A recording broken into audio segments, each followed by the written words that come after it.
Hi, boys and girls. I know you thought that I wasn't going to read to you today because I'm not at school. So, what I did is I brought the book home so that I can surprise you with the next couple of chapters. We left our friend Edward at the end of chapter 22 flying up to Sarah Ruth. So, that is what I'm going to do is I'm going to start there. Okay, we were right here. His heart soared inside him. He spread his wings and flew off Lawrence's shoulders, out of his hands and up into the nighttime sky, towards the stars, towards Sarah Ruth. "No!" shouted Abilene. "Catch him!" said Bryce. Edward flew higher. Lucy barked. "Malone!" shouted Bull, and with a terrific lunge he grabbed hold of Edward's feet and pulled him out of the sky and wrestled him to the earth. "You can't go yet," said Bull. "Stay with us," said Abilene. Edward beat his wings, but it was no use. Bull held him firmly to the ground. "Stay with us," repeated Abilene. Edward started to cry. "I couldn't stand to lose you again," said Nellie. "Neither could I," said Abilene. "It would break my heart." Lucy bent her face to Edward's. She licked the tears away.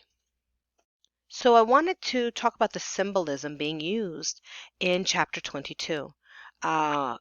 We know that Edward has been slammed his head against a table and that everything went black after he heard a loud crack. And we know that he's broken. Being a doll, they're broken. You don't play with them anymore, or you don't have them anymore. Usually you throw them out. So Edward, in this dream where we see him walk, something he cannot do, we see him talk, something he cannot do, and he's talking to people he loved, people who showed him how to love. First Abilene, that he did not know how to love, then Lawrence and Nellie, who cared for him, and his heart opened a little bit. Then Bull and Lucy, who he loved, and they loved him, and he listened to them as they spoke about the children they left behind, all the hobos. And finally, when he met Bryce and Sarah Ruth. And that's when Edward truly knew what it was to be a child's toy. So when he goes back and he meets these people again, and he doesn't see Sarah Ruth, his heart is broken yet again, because the one child who truly showed him how to love isn't there.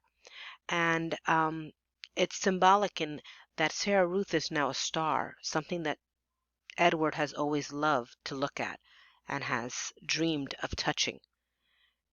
And when his wings grow so that he can go to Sarah Ruth, he's ready to go. He's ready to leave Earth and join Sarah Ruth and be with her. But they hold her back. All the people who are in the house on Egypt Street in his dream are alive, but Sarah Ruth is not. So when Bull pulls him down and says, "Don't go, don't leave us," he's telling him it's not time yet, Edward. You have, more to do. You have more to love. So let's find out what happens to Edward after he's repaired. Chapter 23. And here we see Edward, and we see someone very meticulously taking care of him.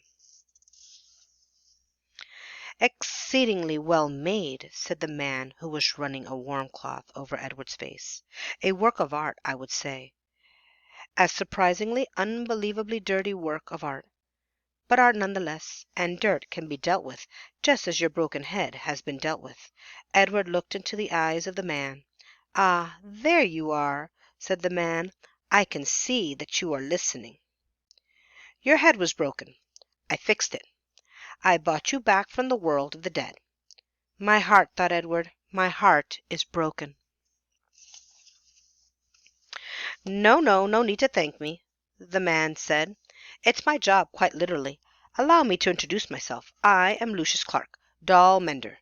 Your head, may I tell you, will it upset you? Well, I always say the truth must be met head on. No pun intended.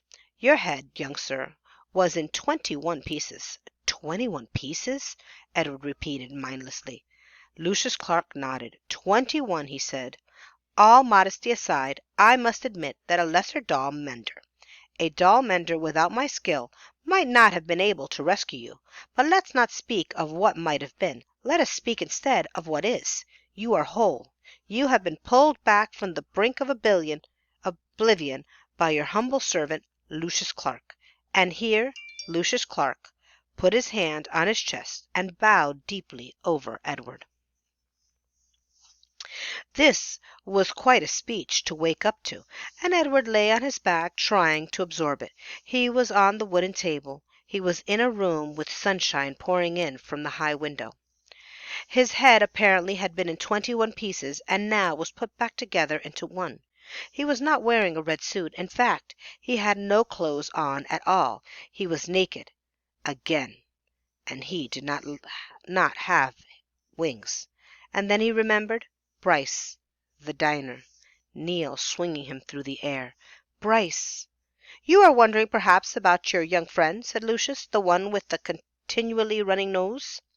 Yes, he brought you here, weeping, begging for my assistance. Put him together again, he said. Put him back together. I told him, I said, young sir, I am a business man. I can put your rabbit back together again. For a price. The question is, can you pay this price? He could not, of course, he could not. He said that he could not. I told him then that he had two options. Only two. The first option being that he seek assistance elsewhere. Option 2 was that I would fix you to the very best of my considerable ability, and then you would become mine, his no longer, but mine.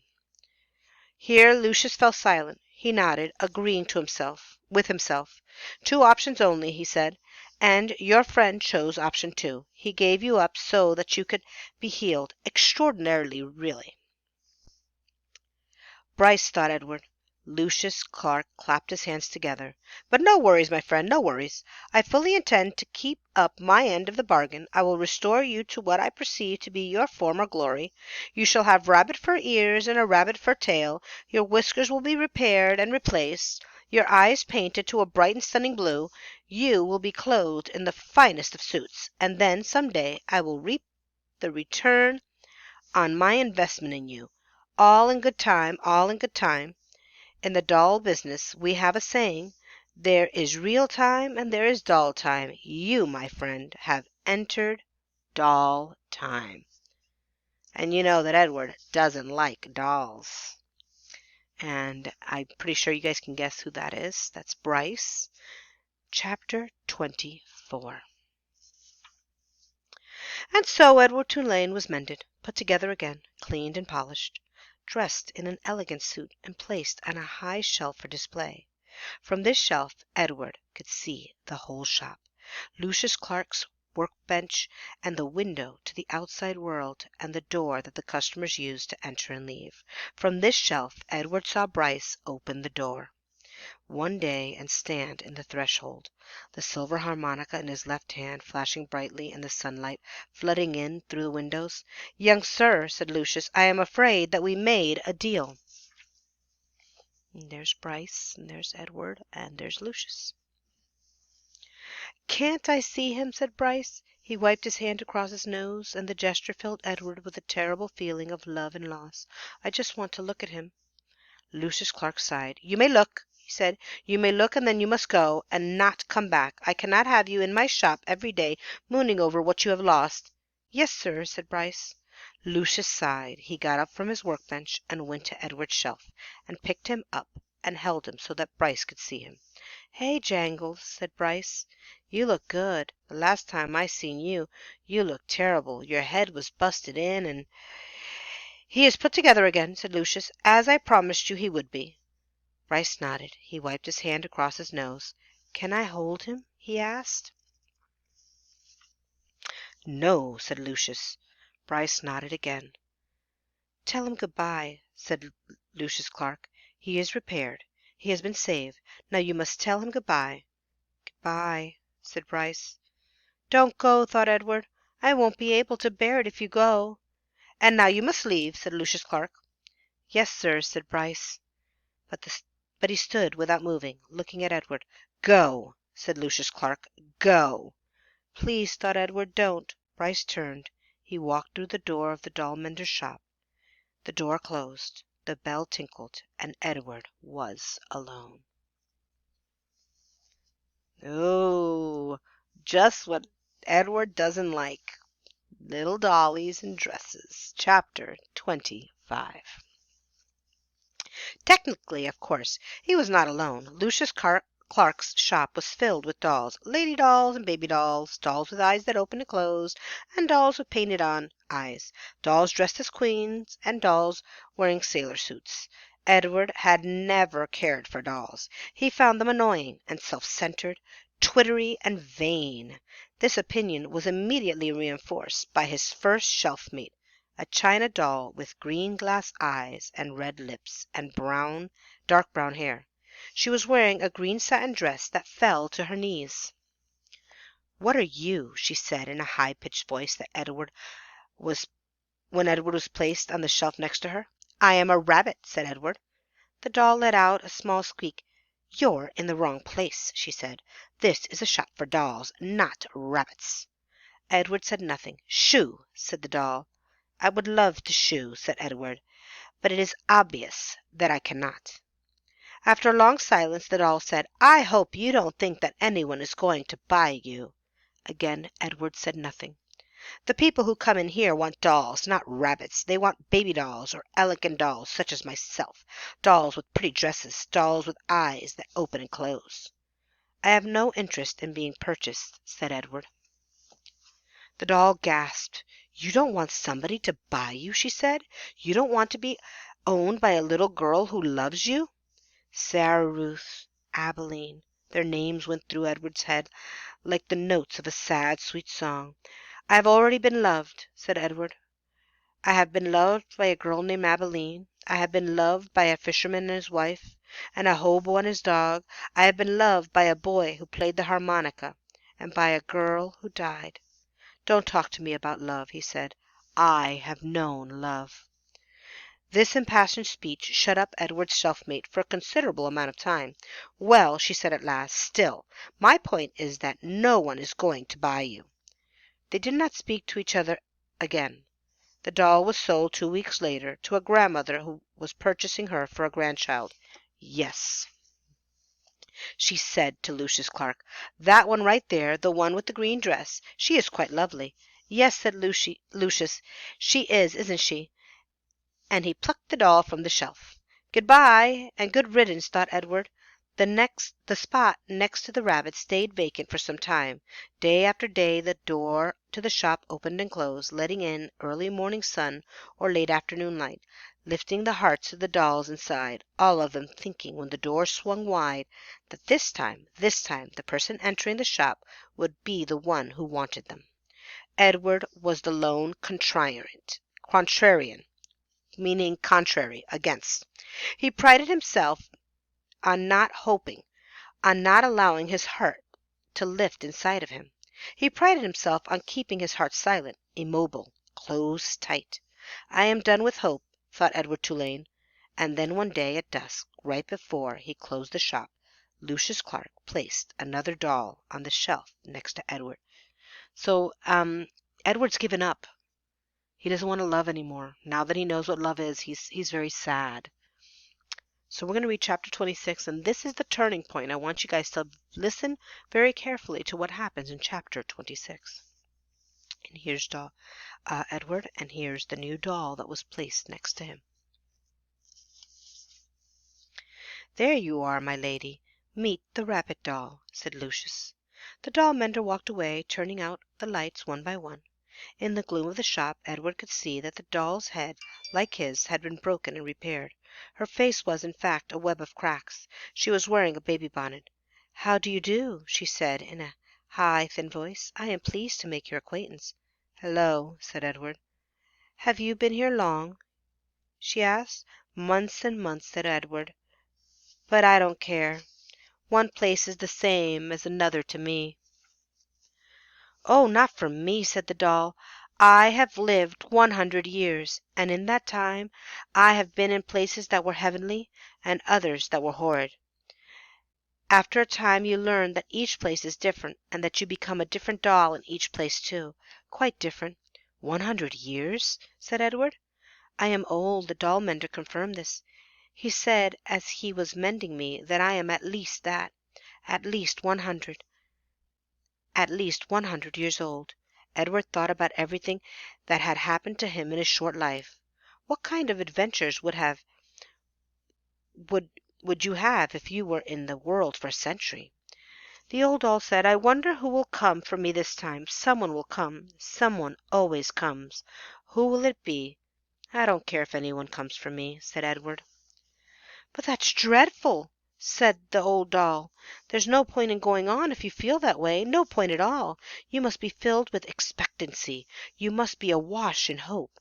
You must wonder who will love you, whom you will love next." "I am done with being loved," Edward told her. "I am done with loving. It's too painful." "Pish!" said the old doll. "Where is your courage?"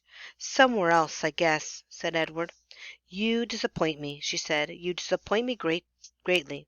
If you have no intention of loving or being loved, then the whole journey is pointless. You might as well leap from this shelf right now, and let yourself shatter into a million pieces. Get it over with. Get it all over with now." "I would leap if I was able," said Edward. "Shall I push you?" said the old doll. "No, thank you," Edward said to her. "Not that you could," he muttered to himself. "What's that?" "Nothing," said Edward. The dark in the doll shop was now complete. The old doll and Edward sat on their shelf and stared straight ahead. "You disappoint me," said the old doll. Her words made Edward think of Pellegrina, of warthogs and princesses, of listen and love, of spells and curses. What if there was somebody waiting to love him? What if there was somebody he whom he would love again? Was it possible? Edward felt his heart stir. No, he told his heart, not possible, not possible. In the morning Lucius Clark came and unlocked the shop. "Good morning, my darlings," he called out to them. "Good morning, my lovelies." He pulled up the shades of the windows. He turned on the light over his stool. He switched the sign on the door to open. The first customer was a little girl with her father. "Are you looking for something special?" Lucius Clark said to them. "Yes," said the girl, "I'm looking for a friend." Her father put her on his shoulders, and they walked slowly around the shop. The girl studied each doll carefully. She looked Edward right in the eyes. She nodded at him. "Have you decided, Natalie?" her father asked. "Yes," she said. "I want the one in the baby bonnet." "Oh," said Lucius Clark. "You know that she is very old. She is an antique." "She needs me," said Natalie firmly. Next to Edward, the old doll let out a sigh. She seemed to sit up straighter. Lucius came and took her off the shelf and handed her to Natalie. And when they left, when the girl's father opened the door for his daughter and the old doll, a bright shaft of early morning light came flooding in, and Edward heard quite clearly, as if she were still sitting next to him, the old doll's voice. "Open your heart," she said gently. "Someone will come. Someone will come for you. But first you must open your heart." The door closed. The sunlight disappeared. Someone will come. Edward's heart stirred. He thought, for the first time in a long time, of the house on Egypt Street, and of Abilene winding his watch, and then bending toward him and placing it on his left leg, saying, "I will come home to you." No, no, he told himself. Don't believe it. Don't let yourself believe it. But it was too late. Someone will come for you. The China Rabbit's heart had begun again to open, and there he is, sitting on the shelf all by himself. Chapter 27. Seasons passed, fall and winter, spring and summer. Leaves blew in through the open door of Lucius Clark's shop, and rain, and the green, outrageous, hopeful light of spring. People came and went, grandmothers and doll collectors and little girls with their mothers. Edward waited. The seasons turned into years. Edward Tulane waited. He repeated the old doll's words over and over until they wore a smooth groove of hope into his brain. Someone will come for you. And the old doll was right. Someone did come. It was springtime. It was raining. There were dogwood blossoms on the floor of Lucius Clark's shop. She was a small girl, maybe 5 years old, and while her mother struggled to close a blue umbrella, the little girl walked around the store, stopping and staring solemnly at each doll and then moving on. When she came to Edward, she stood in front of him for what seemed like a long time. She looked at him, and he looked back at her. "Someone will come," Edward said. "Someone will come for me." The girl smiled, and then she stood on her tiptoes and took Edward off the shelf. She cradled him in her arms. She held him in the same ferocious, tender way Sarah Ruth had held him. "Oh," thought Edward, "I remember this." "Madam," said Lucius Clark, "could you please attend to your daughter? She is holding a very fragile, very precious, quite expensive doll." "Maggie," said the woman. She looked up from the still open umbrella. "What have you got?" "A rabbit," said Maggie. "A what?" said the mother. "A rabbit," said Maggie again. "I want him." "Remember, we're not buying anything today. We're looking only," said the woman. "Madam," said Lucius Clark, "please." The woman came and stood over Maggie. She looked down at Edward. The rabbit felt dizzy. He wondered for a minute if his head had cracked open again, if he was dreaming.